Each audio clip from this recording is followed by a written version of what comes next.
Hello champions, welcome back to your favourite channel Vedantu Telugu NEET channel. నా పేరు అజయ్ కుమార్, మీ biology master teacher. ఇంకా ఈ వీడియోలోని ఇంటర్ ఫస్ట్ ఇయర్ ఇంకా సెకండ్ ఇయర్ స్టూడెంట్స్కి పేపర్ కరెక్షన్ ఎలా జరుగుతుంది ఏమిటి అన్నది డిస్కస్ చేసుకోబోతున్నాం.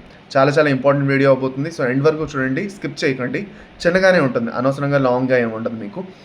మెయిన్ ఇంపార్టెంట్ పాయింట్ ఏంటంటే మీరు ఎలాంటి ఎగ్జామ్ అటెంప్ట్ చేస్తున్నారన్న botany, zoology, physics, chemistry, English, Sanskrit ఏదైనా కూడా పేపర్ కరెక్షన్ ఎలా జరుగుతుందో అట్లీస్ట్ మీకు ఒక మినిమం ఐడియా ఉన్నదంటే మాత్రం దాని తగ్గట్టు మీరు పేపర్ మంచిగా కూడా రాసుకొని వస్తారు. అండ్ మీకు తెలిసిపోతుంది కూడా మీరు ఎంతవరకు స్కోర్ చేస్తారు. Okay, and that will help your lot in your preparation as well కదా. సో అందుకే ఈ పర్టికులర్ వీడియో నేను ప్లాన్ చేశాను. అన్నిటికన్నా ఫస్ట్ పాయింట్ మనం ఏదైతే మాట్లాడుకుంటామో దట్ ఈస్ మీరు పేపర్ రాసిన తర్వాత ఏం జరుగుతుంది. అండ్ లాస్ట్లోని నేను మీకు కొన్ని ఇంపార్టెంట్ టిప్స్ కూడా చెప్పేసిస్తాను. ఏదైతే మీరు చేస్తే మీ మార్క్స్ ఇంప్రూవ్ అయ్యే ఛాన్సెస్ ఉన్నాయి చాలా బాగా. ఓకే రైట్, సరే అయితే. సో అన్నిటికన్నా ఫస్ట్ పాయింట్ ఏంటో చెప్పేసిస్తాను చూడండి. ఫస్ట్ ఆఫ్ ఆల్ మీరు పేపర్ రాస్తారు కదా నాన్న, మీ పేపర్స్ అన్ని కలెక్ట్ చేస్తారు అండ్ నియరెస్ట్ ఒక ఆఫీస్కి వెళ్తాయి అనమాట. Okay, this can be district based office. Okay, అలాగే ఒకే డిస్ట్రిక్ట్లో నెంబర్ ఆఫ్ ఆఫీసెస్ ఉంటాయి. ఓకే, ఎడ్యుకేషనల్ ఆఫీసెస్, వీటిని మనం క్యాంప్స్ అంటాము, క్యాంప్ ఆఫీసెస్ అని కూడా అంటాం.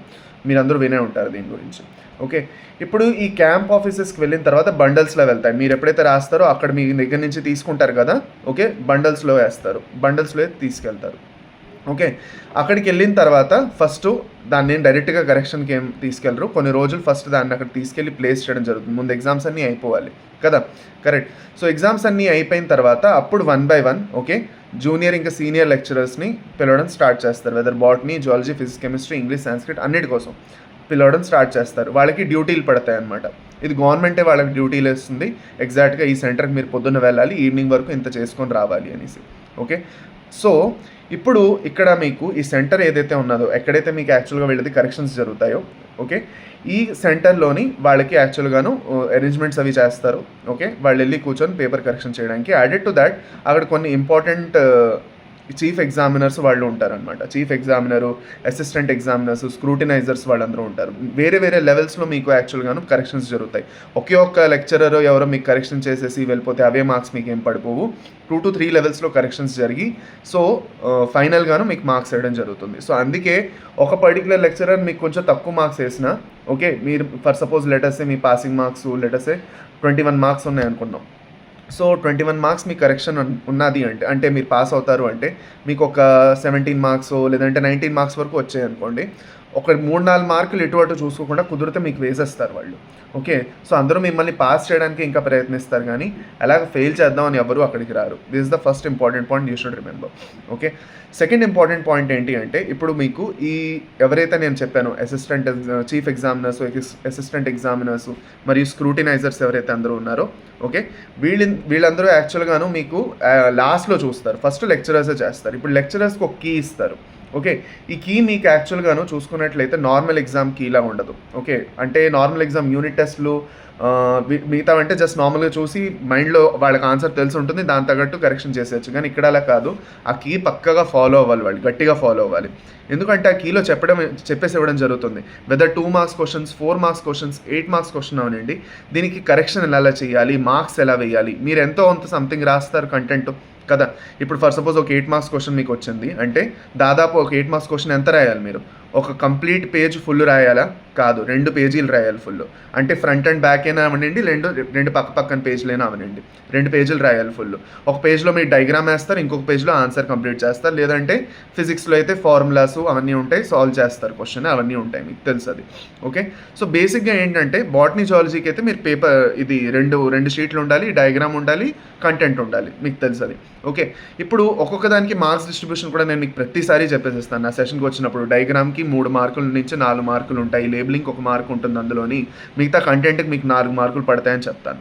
ఇప్పుడు మీరు కంటెంట్ అవసరం ఉన్నంత రాయలేదనుకోండి, అప్పుడేమవుతుంది, దాని తగ్గట్టు దానికి మార్క్స్ ఇస్తారు. సేమ్ అలాగే డయాగ్రామ్ కూడాను మీరు చాలా బాగా మంచిగా నీట్గా వేశారనుకోండి చాలు. You don't have to colour it up. Colours ఏం వేయకపోయినా పర్వాలేదు, నీట్గా కనిపించాలి, హైజీనిక్గా కనిపించాలి, చూడగానే పేపర్ మంచిగా ఉండాలి.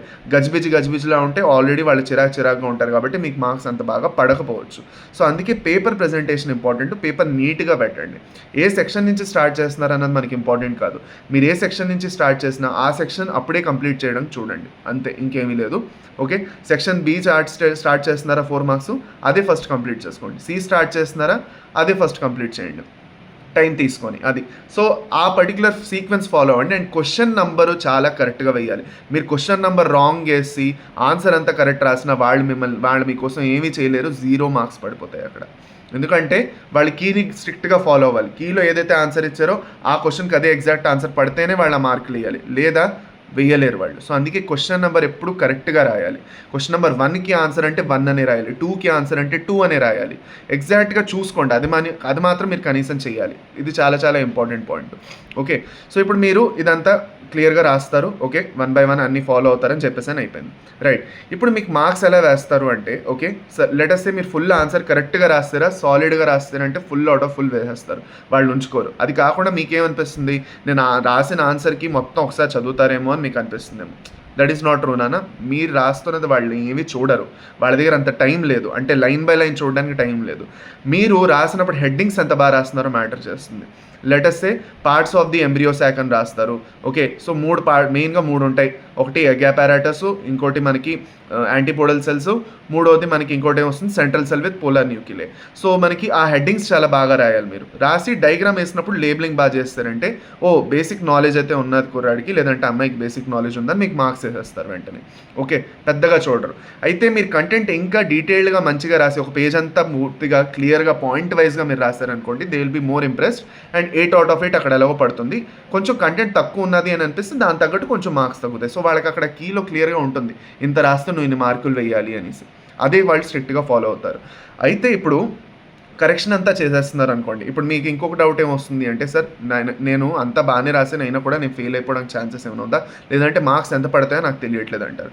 చూడండి, మెయిన్ ఇంపార్టెంట్ పాయింట్ ఇక్కడ గుర్తుపెట్టుకోవాల్సింది ఏంటంటే, మీకు మార్క్స్ది డిస్ట్రిబ్యూషన్ అంతా మీకు అర్థమైపోయింది అనుకోండి, ఇక్కడ యూ విల్ క్లియర్లీ అండర్స్టాండ్ మీరు ఎంత మార్క్స్ స్కోర్ చేయొచ్చు కదా.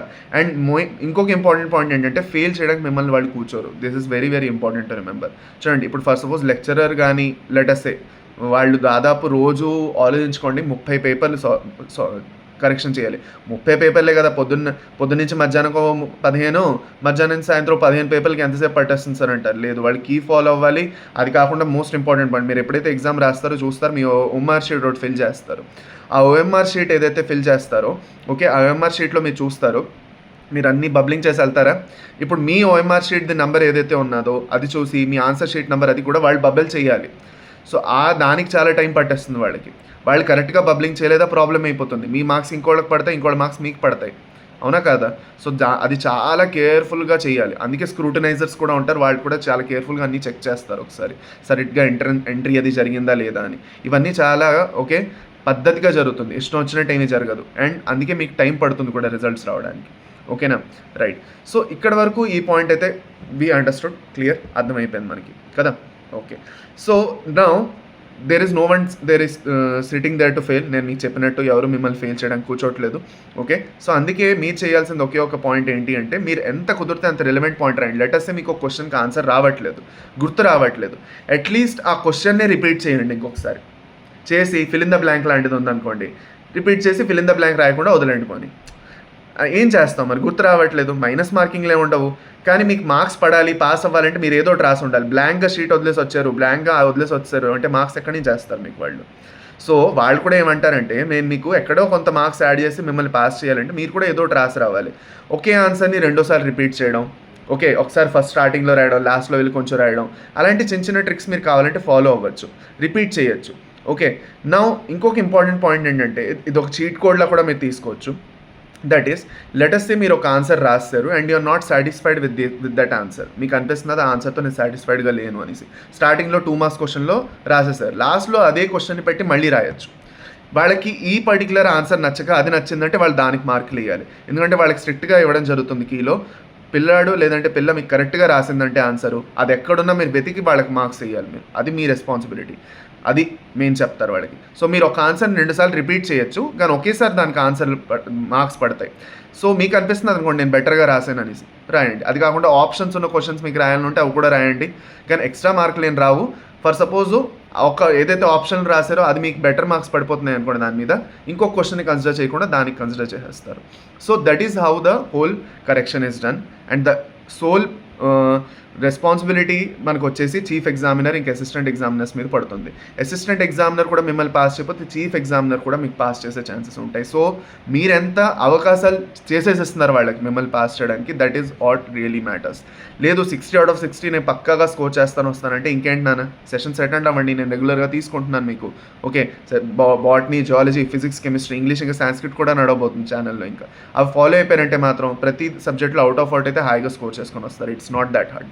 ఓకే, ఇది కాకుండా మీకు ఇంకేమైనా డౌట్స్ ఉన్నాయి అంటే ఈ పర్టికులర్ టాపిక్స్తో సంబంధించి పేపర్ ప్రజెంటేషన్ అవనండి, లేదంటే కరెక్షన్తో సంబంధించి అవనండి, ఎలా ఆన్సర్స్ని రాయాలి ఏమిటి ఇంకా తెలీదు, మీకు ఇంకా తెలుసుకోవాలని ఉంది అంటే కింద కమెంట్స్లో చెప్పండి. I will make specific video on it.